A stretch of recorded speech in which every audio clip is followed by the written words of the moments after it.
तर कॅप्टन भोंदू खरात संदर्भात एक मोठी बातमी। त्याची पत्नी कल्पना खरातचा अटकपूर्व जामीन फेटाळलेला आहे आणि 25 ते 30 मे दरम्यान आता पुढची सुनावणी होणार आहे।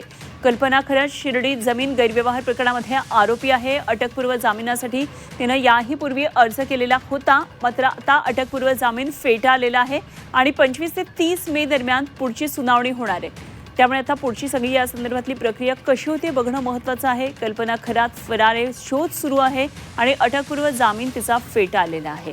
25 ते 30 दरम्यान मेच्या दरम्यान ही पुढची सुनावणी आता होणार असल्याचं कळतंय।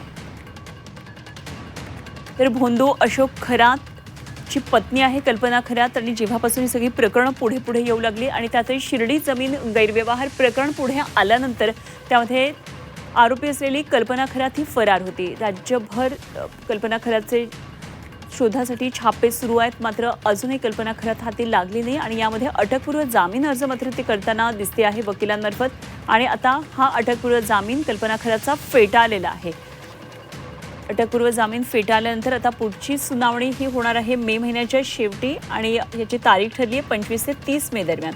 विशाल करोळे आमचे प्रतिनिधी आपल्याबरोबर आहेत, आणखी सविस्तर तपशील जाणून घेऊया। विशाल, कल्पना खरातचा अटकपूर्व जामीन फेटाळला असल्याचं कळतं आहे। 25 ते 30 मे दरम्यान आता पुढची सुनावणी होणार आहे।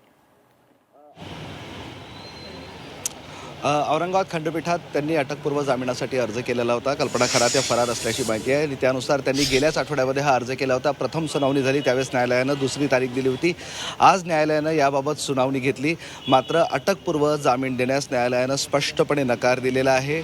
खरात यांच्या वकिलांनी काही मुद्दे मांडण्याचा प्रयत्न केला, काही जुने दाखले देण्याचा प्रयत्न केला आणि याद्वारे खरातांच्या पत्नीला म्हणजे कल्पना खरातला जामीन मिळणं शक्य आहे असं वकिलांनी मांडण्याचा प्रयत्न केला, मात्र कोर्टानं हे काही ऐकून घेण्यास नकार दिलेला नाही आहे। अटकपूर्व जामीन देण्यात येणार नाही असं सांगितलंय आणि याबाबतची आता पुढील सुनावणी 25 ते 30 दरम्यान ठेवलेली आहे। त्यामुळं अजूनही आता अटकेची जी तलवार आहे ती टांगती आहे असं आपल्याला निश्चितपणे म्हणता येईल।